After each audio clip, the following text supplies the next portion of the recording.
गुनाह कबीरा वो गुनाह जिस पर अल्लाह रब्बुल इज़्ज़त ने कुरान करीम में कोई वईद, कोई पनिशमेंट या पैगम्बर सल्लल्लाहु अलैहि वसल्लम ने अपनी अहादीस तय्यबा में उस गुनाह के सिलसिले में किसी तरह की कोई वईद बयान फरमाई हो, वो कबीरा गुनाह है।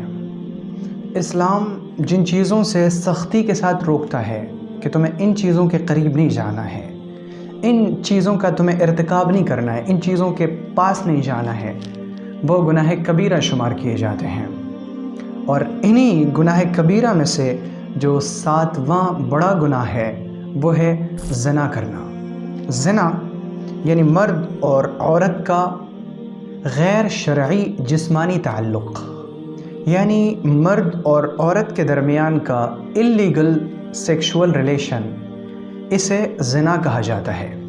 ज़िना ये अल्लाह रब्बुल इज़्ज़त की नज़र में, पैगम्बर सल्लल्लाहु अलैहि वसल्लम की नज़र में बड़ा गुनाह है। और इस गुनाह के सिलसिले में अल्लाह रब्बुल इज़्ज़त ने कुरान पाक में फ़रमाया वला तक़रबुज़्ज़िना। ज़िना करना तो बहुत दूर की बात है, तुम नियर टू ज़िना के करीब भी मत जाओ। ज़िना की तरफ ले जाने वाले जो रास्ते हैं, ज़िना की तरफ लीड करने वाली जो चीज़ें हैं, तुम उन तमाम चीज़ों से भी रुक जाओ। अल्लाह रब्बुल इज़्ज़त ने जब अपने नेक बंदों की सिफ़ात बयान फरमाई तो अल्लाह ताला ने फरमाया कि मेरे नेक बंदे वो हैं जिनके अंदर ये सिफ़त हो, ये सिफ़त हो, ये सिफ़त हो। बहुत सारी सिफ़ात अल्लाह ताला ने बयान फरमाई, बहुत सारी क्वालिटीज़ का तज़किरा हुआ। फिर अल्लाह ने फरमाया वला यज़नून, मेरे जो ख़ास बंदे हैं, नेक बंदे हैं, इनकी बहुत सारी क्वालिटीज़ हैं, लेकिन इनकी एक सिफ़त ये है कि ये ज़िना नहीं करते हैं, ये ज़िना के करीब नहीं जाते हैं।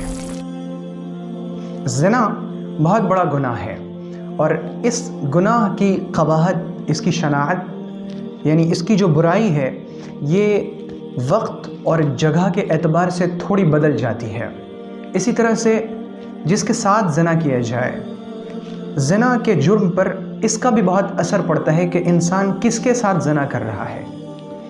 जगह के एतबार से इसकी बुराई तब बढ़ जाती है जब एक इंसान तो आम जगह में ज़िना कर रहा हो, दुनिया के किसी आम शहर में ज़िना कर रहा हो, लेकिन अगर कोई दूसरा शख्स मक्का में ज़िना करे या कोई शख्स नऊज़ु बिल्लाह, अल्लाह की पनाह, मदीना में ज़िना का इर्तिकाब करे, तो मक्का और मदीना की हुर्मत और अज़मत की वजह से उसके ज़िना का गुनाह उस दूसरे शख्स के ज़िना के गुनाह से बड़ा है जो शख्स किसी आम शहर के अंदर ज़िना कर रहा है। इसी तरह वक्त के एतबार से ज़िना का गुनाह ये बढ़ जाता है। जैसे एक शख्स आम दिन में ज़िना कर रहा हो और दूसरा शख्स रमज़ान के मुबारक महीने में ज़िना कर रहा हो, या कोई शख्स ज़िलहिज्जा के शुरू के 10 दिनों में ज़िना कर रहा हो, या कोई शख्स हुर्मत वाले 4 महीनों के अंदर ज़िना कर रहा हो, तो इसके ज़िना का गुनाह उस शख्स के ज़िना के गुनाह से बड़ा हुआ है जो आम दिनों में ज़िना कर रहा है। इसी तरह एक शख्स वो है जो आम औरत के साथ, अल्लाह रब्बुल इज़्ज़त हर गुनाह से और ख़ास तौर से इस गुनाह से हम सबको महफूज रखे कि एक शख्स आम औरत के साथ ज़िना कर रहा है और दूसरा शख्स वो है जो अपने पड़ोसी की बीवी के साथ ज़िना कर रहा है। तो पड़ोसी के बीवी के साथ ज़िना करने वाले का गुनाह उस आम शख्स के ज़िना के गुनाह से बढ़ा हुआ है जो शख्स किसी आम औरत के साथ ज़िना का इर्तिकाब कर रहा है। तो ज़िना का गुनाह वक्त, जगह और इंसान के ताल्लुक़ से बदल जाता है और इसका गुनाह बढ़ जाता है।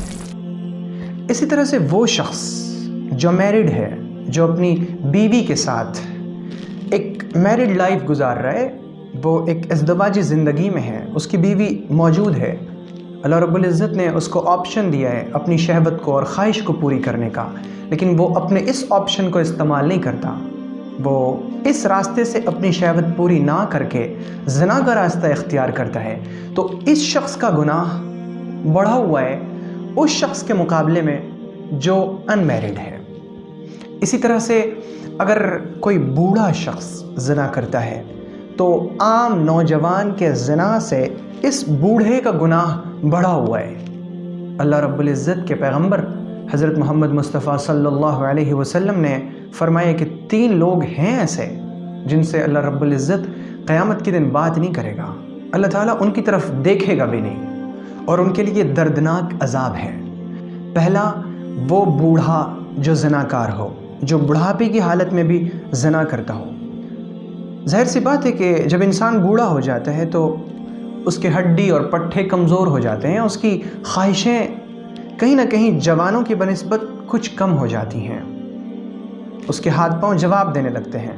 लेकिन अगर कोई शख्स इस सूरत हाल में भी ज़ना का इर्तिकाब करता है तो अल्लाह रब्बुल इज़्ज़त ऐसे बूढ़े को क़यामत के दिन ना तो देखेगा, ना उनको पाक करेगा, ना उनसे बात करेगा। इसी तरह वो बादशाह जो झूठ बोलता हो, क्योंकि झूठ बोला जाता है किसी नफ़े को हासिल करने के लिए या किसी नुकसान से बचने के लिए। आम तौर से झूठ इन्हीं दो वजहों से बोला जाता है, या तो इंसान किसी नफ़े को हासिल करना चाहे या किसी नुकसान से बचना चाहे। अल्लाह रब्बुल इज़्ज़त ने जिस शख्स को दुनिया के अंदर सल्तनत और हुकूमत अता की हो, वो तो फ़ायदा किसी और दूसरे तरीक़े से भी हासिल कर सकता है, वो नुकसान से बच सकता है। उसे क्या ज़रूरत है कि वो झूठ बोले, जबकि अल्लाह ने उसके हाथ में सल्तनत, ताकत, क़ुव्वत, हुकूमत अता फ़रमाई है। तो अल्लाह रब्बुल इज़्ज़त उस बादशाह को नापसंदीदगी की वजह से ना तो देखेगा, ना उन्हें पाक करेगा, ना उनसे कलाम करेगा, और उनके लिए दर्दनाक अजाब है जो बादशाह इस दुनिया के अंदर झूठ बोलता है। और तीसरा शख्स वो जो फ़कीर है, जो तंगदस्त है, जो मोहताज है, लेकिन फिर भी तकब्बुर करता है। अगर कोई मालदार तकब्बुर करे तो उसका तकब्बुर करना भी गुनाह है, लेकिन उसके पास तकब्बुर करने की दुनियावी एतबार से कोई ना कोई वजह है, उसके पास रीज़न है तकब्बुर करने की कि मेरे पास माल है या मेरे पास दौलत है। लेकिन एक ऐसा शख्स जो बहुत ज़्यादा मालदार नहीं है, जो गरीब है, तंगदस्त है, मोहताज है, बहुत नीडी है, लेकिन इसके बावजूद वो समझता है कि हम चूँ दीगरे नेस्त, मेरी तरह कोई और है ही नहीं, तो ज़ाहिर है कि इस तकब्बुर करने वाले के तकब्बुर का गुनाह उस मालदार शख्स के तकब्बुर करने के गुनाह से बढ़ा हुआ है, जिसके पास तकब्बुर करने की कोई ना कोई दुनियावी वजह ज़रूर है। ज़ाहिर है कि मालदार का तकब्बुर करना भी गुनाह है, लेकिन दुनिया के एतबार से उसके पास कोई ना कोई वजह है। इस फ़कीर के पास तो कोई वजह भी नहीं, फिर वो किस बात पे तकब्बुर कर रहा है, फिर वो किस बात पे गुरूर कर रहा है, किस बात का घमंड है उसे। अल्लाह रब्बुल इज़्ज़त ऐसे 3 लोगों को क़यामत के दिन ना तो देखेगा, न इनसे बात करेगा, न इन्हें पाक करेगा। तो अगर कोई बूढ़ा शख्स ज़िना करे तो उसके ज़िना का गुनाह जवान के ज़िना के गुनाह से बढ़ा हुआ है। अब ज़िना की भी बहुत सी सूरतें हैं। ये जो इल्लीगल सेक्सुअल रिलेशनशिप है, एक तो है जिस्मानी कि एक मर्द किसी औरत के साथ फ़िज़िकली ज़िना करे, जिस्मानी तौर पर। यह है वो ज़िना कि अगर ये जुर्म साबित हो जाए इस दुनिया के अंदर, इस्लामी अदालत के अंदर 4 गवाहों की गवाही से, या ज़िना करने वाले के ख़ुद 4 मरतबा इकरार करने से ज़िना का जुर्म साबित हो जाए, तो फिर सूरह नूर की आयत के मुताबिक अगर मर्द और औरत गैर शादीशुदा हैं तो उन्हें 100 कोड़े मारे जाएंगे, और अगर वो लोग शादीशुदा हैं तो उन्हें रज्म की सज़ा दी जाएगी, यानी उन्हें पत्थर मार मार कर संसार कर दिया जाएगा। और इसकी तफसीली बहस, इसकी वजूहात मैंने अन्नूर कोर्स की इल्मी नशिस्त में बयान करने की कोशिश की है, वहाँ वो तफसील देखी और सुनी जा सकती है। तो ये जो एक है जिस्मानी ज़िना करना, जिस्मानी तौर पर ज़िना करना, और दूसरा ज़िना है वो है इंसान के आज़ा गुनाह करें। इंसान का हर उज़्व ज़िना करता है, ये ज़बान ज़िना करती है, और वह इस तरह से कि ज़िना की बातें ज़बान से बोली जाएं, ज़बान ज़िना कर रही है। इंसान की उंगलियां ज़िना करती हैं, और वह इस तरह से कि कोई इंसान मोबाइल पर बैठ के चैटिंग कर रहा हो ज़िना की बातें, या रिप्लाइज़ कर रहा हो ज़िना की बातें, तो ये उंगलियां ज़िना कर रही हैं। इसी तरह से हाथों से किसी गैर महरम औरत को छूना, टच करना, ये भी ज़िना है, हाथों का ज़िना। आँखों का ज़िना ये है कि उन औरतों को देखना जिनको देखना हमारे लिए हलाल नहीं, और ये आँखों का ज़िना, ये इंसान के जिस्मानी ज़िना के बाद सबसे बड़ा ज़िना है, क्योंकि आँखें दिल का दरवाज़ा हैं। जो चीज़ आँखों के ज़रिए से اندر جاتی ہے وہ سیدھے دل میں اترتی ہے، اور جب کوئی چیز دل کے اندر پیوست ہو جاتی ہے پھر اسے دل سے نکالنا بہت مشکل ہوتا ہے، اور دل میں جانے کے لیے جو سب سے بڑا دروازہ ہے وہ آنکھیں ہیں۔ اللہ رب العزت نے قرآن پاک میں فرمایا ہے یعلم خائنۃ الاعین، اللہ رب العزت تمہاری آنکھوں کی خیانت کو جانتا ہے۔ وہ جو تم پلکیں جھپک لیتے ہو، وہ جو تم کنکھیوں سے دیکھتے ہو، اللہ تعالیٰ اس خیانت سے بھی واقف ہے، اللہ اسے بھی جان رہا ہے۔ تو انسان کی آنکھوں کا زنا یہ ہے کہ یہ غیر محرم عورتوں کو دیکھے، یا ان کی تصویروں کو دیکھے، یا ان کی ویڈیوز دیکھے۔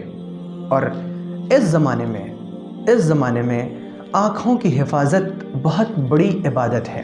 اگر کوئی شخص 5 وقت کی نمازوں کی پابندی کر لے، روزے رکھ لے، تسبیحات کا تھوڑا بہت اہتمام رکھ لے، اور پھر وہ اپنی آنکھوں کی حفاظت کر لے، تو وہ عنقریب اللہ رب العزت کے مقربین میں شامل ہو سکتا ہے۔ صرف آنکھوں کی حفاظت اس دور میں، جب کہ ہر طرف بے حیائی، فحاشی اور عریانیت کا دورہ ہے، ایسے میں آنکھوں کی حفاظت بہت بڑی عبادت ہے۔ تو آنکھیں انسان کے زنا کرتی ہیں، اسی طرح کان، ان کا بھی زنا ہے کہ زنا کی باتیں سنی جائیں، وہ باتیں سنی جائیں جن باتوں کا سننا ہمارے لیے حلال نہیں، وہ باتیں جن کا سننا ہمارے لیے جائز نہیں، ناجائز باتوں کو سننا، زنا کی باتوں کو سننا، یہ کانوں کا زنا ہے۔ پاؤں کا زنا یہ ہے کہ انسان پاؤں سے زنا کے راستے پر چلے، زنا کرنے کے لیے جائے، یا اس راستے پر ہر وہ چیز جو زنا کی طرف لے جاتی ہو، زنا کی طرف لیڈ کرتی ہو، وہ زنا کا راستہ ہے۔ اور ایسے راستے پر پاؤں کے ذریعے چلنا گویا کہ یہ پاؤں کا زنا ہے۔ تو انسان کا ہر عضو زنا کرتا ہے، اور یہ جو اللہ رب العزت نے فرمایا وَلَا تَقْرَبُوا الزِّنَا، ڈونٹ کم نیئر ٹو زنا، تم زنا کے قریب بھی مت جاؤ، زنا کے قریب بھی مت آؤ۔ زنا سے اللہ تعالیٰ نے روکا، لیکن انداز یہ ہے کہ تم زنا کے قریب بھی مت آؤ۔ ہر وہ راستہ جو تمہیں زنا کی طرف لے جاتا ہو، جو تمہیں زنا کی طرف رہنمائی کرتا ہو، چاہے وہ لکنگ، چیٹنگ، ٹچنگ، کسنگ، جو کچھ بھی ہو، زنا کی طرف لے جانے والی تمام کی تمام چیزیں، everything that leads you to زنا، وہ سب کی سب منع ہے۔ لا تقربوا، ان کے قریب بھی مت آؤ، یہ بہت خطرناک ہے۔ تم ان کے قریب آؤ گے تو پھر تم اسی میں پڑ جاؤ گے۔ تم زنا کے قریب کیوں مت آؤ؟ اللہ تعالیٰ نے کیوں روکا؟ انہو کان فاحشہ، یہ بہت بڑی بے حیائی کا کام ہے۔ زنا یہ بہت گریٹ سن ہے، بہت بڑا گناہ ہے۔ وساء سبیلا، اور یہ بہت برا راستہ ہے۔ جب انسان زنا کرتا ہے پھر اس کی آنکھوں سے نور ختم ہو جاتا ہے، چہرہ انسان کا بے نور ہو جاتا ہے، اس کی زندگی میں بہت بے برکتی آ جاتی ہے، اس کی دعائیں قبول نہیں ہوتی، نمازوں میں اس کا دل نہیں لگتا۔ پھر اللہ رب العزت کی اطاعت سے وہ جو ایک حلاوت ہوتی ہے نا، مٹھاس، سویٹنس، اللہ کے ذکر میں لذت مل رہی ہو، وہ سویٹنس ختم ہو جاتی ہے، اللہ تعالیٰ کی یاد میں اسے مزہ نہیں آتا، پھر اللہ والوں کی صحبت میں بیٹھنے کا دل نہیں چاہتا، پھر نیک لوگوں کے پاس جانے کی طبیعت نہیں چاہتی، انسان دنیا کے کاموں سے بھی اکتاہٹ کا شکار ہو جاتا ہے۔ اور ظاہر سی بات ہے کہ جب انسان زنا کرے گا، اور اللہ تعالیٰ نے فرما دیا وساء سبیلا، یہ برا راستہ ہے، دنیا کے لیے بھی برا راستہ ہے اور آخرت کے لیے بھی برا راستہ ہے، تو ظاہر سی بات ہے کہ یہ سارے نتائج تو برآمد ہوں گے ہی ہوں گے، اور زندگی میں اس کا برا اثر تو پڑے گا ہی پڑے گا۔